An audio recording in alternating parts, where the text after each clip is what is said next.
અરવલ્લી જિલ્લાના ખેડૂતો માટે રાહતના સમાચાર। માલપુરના વાત્રક જળાશયમાં ઉદ્વહન યોજના હેઠળ વિસ્તારના 75 જેટલા તળાવો ભરવાની પ્રક્રિયાનો પ્રારંભ કરી દેવામાં આવ્યો છે। આ યોજના દ્વારા માલપુર, મેઘરજ અને મોડાસા પંથકના ખાલી તળાવોને ભરવામાં આવશે, જે અંતર્ગત હાલમાં ધીરખાંટના મુવાડા, વણઝારિયા અને ગોવિંદપુર જેવા ગામોના તળાવોમાં પાણી છોડવાનું શરૂ કરાવાયું છે। તો તળાવમાં નવા નીર આવવાના કારણે વિસ્તારના કૂવા અને બોરના જળસ્તર ઊંચા આવશે, જે ખેતી માટે આશીર્વાદરૂપ સાબિત થશે। વધુ અપડેટ મેળવીશું સંવાદદાતા હાર્દિક પાસેથી। જી હાર્દિક, તળાવો ભરવાનો પ્રારંભ થયો છે, કેટલો લાભ થશે, કઈ રીતે ખેડૂતોને લાભકારી રહેશે? સંધ્યા, ચોક્કસથી અરવલ્લી જિલ્લાના ખેડૂતો માટે ખૂબ સારા સમાચાર છે, કારણ કે માલપુરનો જે સૌથી મોટો જળાશય છે વાત્રક જળાશય, તેમાંથી ઉદ્વહન યોજના હેઠળ 3 તાલુકામાં 75 જે તળાવો છે તે ભરવાની પ્રક્રિયાનો પ્રારંભ આજથી થયો છે। ખાસ કરીને માલપુર, મેઘરજ તેમજ મોડાસાના 75 જેટલા તળાવોમાં પાણી ભરાવાની શરૂઆત થઈ ચૂકી છે, પ્રક્રિયાનો પ્રારંભ થઈ ચૂક્યો છે। હાલ પ્રારંભિક સ્થિતિમાં ધીરખાંટના મુવાડા, વણઝારિયા, ગોવિંદપુર સહિતના જે ગામડાઓ છે ત્યાં તળાવોમાં પાણી ભરવામાં આવી રહ્યું છે, કારણ કે જે પ્રકારે હવે આગામી ઉનાળો માસ આવશે આ દરમિયાનમાં આ પાણીની તાતી જરૂરિયાત રહેશે। આ સંજોગોમાં જે તળાવોમાં હાલ પાણી છે ત્યાં પાણી નહીં આપતા, જ્યાં તળાવો ખાલી ખમ છે ત્યાં પાણી આપવામાં આવી રહ્યું છે, અને આ તળાવોમાં પાણી આવવાના કારણે આજુબાજુના ખેતરોના જે કુવા અને બોર છે તેનું જે પાણી છે, જે જળસ્તર છે ઊંચું આવશે, બોર રિચાર્જ થશે। એટલે આ સંજોગોમાં ખેડૂતો માટે, ખેતી માટે ખૂબ જ સારા સમાચાર છે। સંધ્યા, જી આપનો આભાર।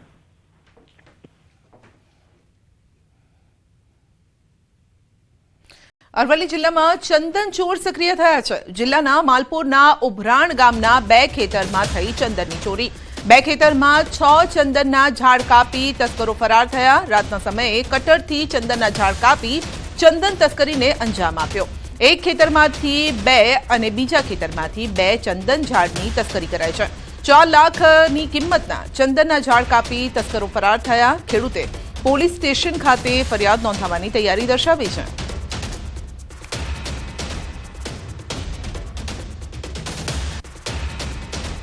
મારા ખેતરમાંથી ચંદનનો 4 ઝાડ કપાયો છે। અંદાજે એની કિંમત થાય 4 લાખ રૂપિયા જેવી થાય, અને આજ રાત્રે અમારા બાજુમાં એક હેમંતભાઈ કરીને છે, એમના ખેતરમાં છે, પણ એમને બીજા 2 ચંદનના ઝાડ કપાયેલા છે। વડોદરામાં જેસીબી ચાલકની જોખમી સવારીનો વિડીયો વાયરલ થયો છે। જેસીબી ચાલકે શ્રમિકોને જોખમી રીતે બેસાડ્યા હતા। વાયરલ વિડીયોને લઈને ટ્રાફિક પોલીસે કાર્યવાહી કરી છે। પોલીસે જેસીબી ચાલકને કરાવ્યું કાયદાનું ભાન। તો જે રીતે વાહન પર આપ જોઈ શકો છો કઈ રીતે લોકોને બેસાડવામાં આવ્યા છે। જેસીબી ચાલકે જોખમી રીતે લોકોને સવારી કરાવી હતી અને રસ્તા પર તે નીકળ્યો હતો। વધુ અપડેટ મેળવીશું સંવાદદાતા હાર્દિક પાસેથી। જે હાર્દિક, એક તરફ વાહનો અકસ્માતનો ભોગ બની રહ્યા છે, લોકો મોતને ભેટી રહ્યા છે, અને તેવા સમયે આ જોખમી સવારી। બિલકુલ થી જો વડોદરા શહેરની વાત કરીએ તો વડોદરા શહેરમાં કાયદો અને વ્યવસ્થાના લીરા જે છે તે ઉડી રહ્યા છે।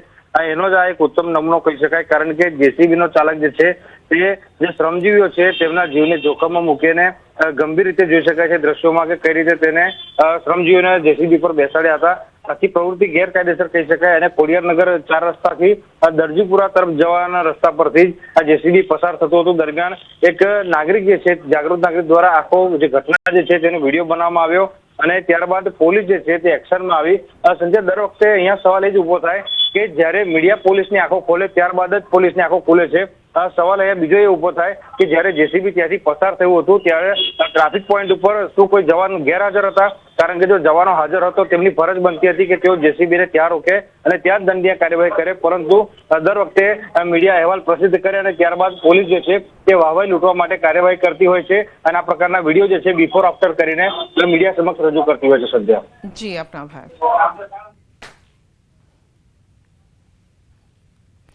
સુરતના ઉધના કાશીનગર ખાતે મારામારીની ઘટના બની હતી। સામાન્ય બોલાચાલી બાદ મામલો મારામારી સુધી પહોંચી ગયો। કેટલાક વ્યક્તિ દ્વારા 2 યુવકો પર જીવલેણ હુમલો પણ કરાયો। મારામારીની સમગ્ર ઘટના સીસીટીવીમાં કેદ થઈ છે। તલવાર જેવા તીક્ષ્ણ હથિયાર વડે હુમલો કરવામાં આવ્યો હતો। ઉધના પોલીસે સીસીટીવીના આધારે તપાસ પણ હાથ ધરી।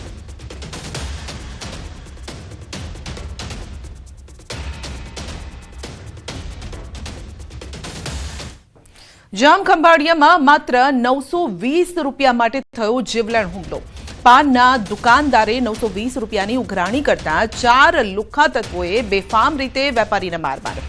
જોકે પોલીસે ચારે ટણી બાજુને પકડીને હવા કાઢી હતી. તો લુખ્ખા તત્વોના આતંકના દ્રશ્યો જામ ખંભાળિયાના છે. અહીં પાનના વેપારીએ લુખ્ખા પાસે બાકી 920 રૂપિયાની ઉઘરાણી કરી હતી ને ત્યારે આ તત્વો ગુસ્સે ભરાયા. વેપારી કંઈ સમજે તે પહેલા જ દુકાનમાં ઘૂસી અને મારામારી પર ઉતરી આવ્યા. દ્રશ્યમાં જોઈ શકાય છે કે વેપારી દુકાનની અંદર ખુરશીમાં બેઠો છે અને ત્યારે એક શખ્સ દુકાનના થડા પર ઊભો રહી અને યુવાનને માર મારે છે. જ્યારે કે 2 ટપોરીઓએ વેપારીનો પગ પકડી રાખ્યો હતો. એક વ્યક્તિ મારે છે, ઢોર માર મારીને લોહીલુહાણ કરી નાખે છે. આ અંગેની ફરિયાદ કરતા પોલીસે ચારે આરોપીને પકડી સરઘસ કાઢ્યો હતો. વરઘોડો કાઢી લુખ્ખાઓની હવા કાઢી હતી.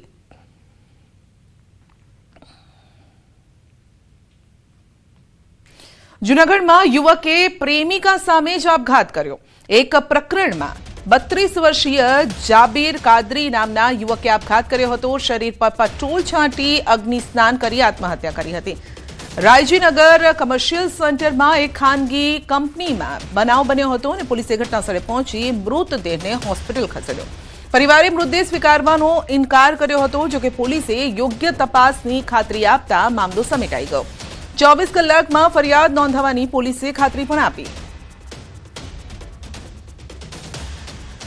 છોકરી સાથે પ્રેમ સંબંધ હતો. આજથી 4 મહિના પહેલાં પણ થયો ત્યારે ગળામાં બળફાંસો કરી લીધો. ત્યારે પછી મેં પોલીસ કીધું કે પોલીસ ખાતામાં જઈને આપણે જાહેરાત કરી દીજીએ, કેસ લખાવી દીજીએ. એની બાઈના નાના માણસ 4 મહિના પહેલાં એના માણસને પણ માર મારવાની ધમકી આપી હતી. મારા છોકરાને કે દુકાને આવી તને મારશું કે.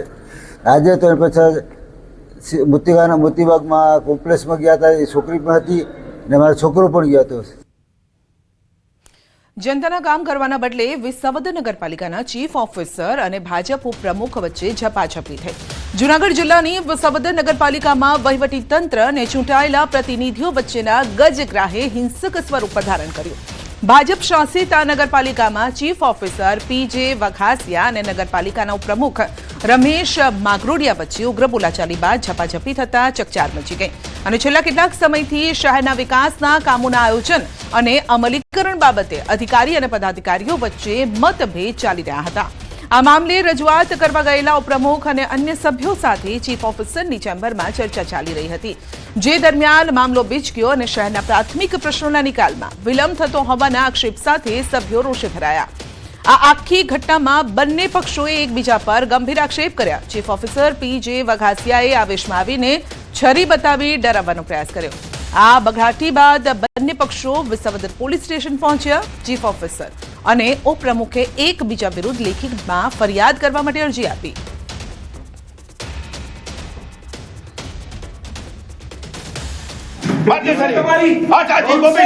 પત્રકાર છરી મારવાની વાત કર. જોવો તો ખરા ચાનો ન્યાય છે. જોવો તો ખરા તમે છરી આપો લીધી છરી.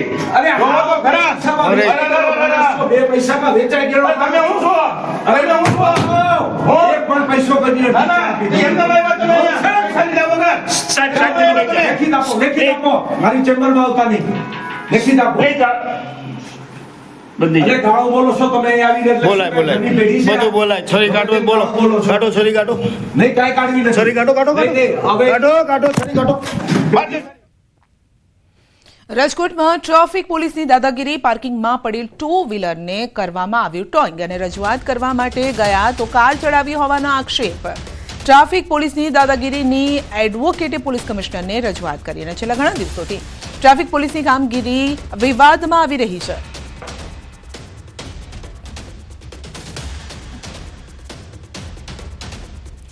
તો ટ્રાફિક પોલીસની દાદાગીરી અહીં સામે આવી છે, જેનો વિડીયો પણ સામે આવ્યો છે. પાર્કિંગમાં રહેલું 2 વ્હીલર ટો કર્યું હતું અને રજૂઆત માટે ગયા તો કાર ચઢાવી હોવાના આક્ષેપ કરી દીધા.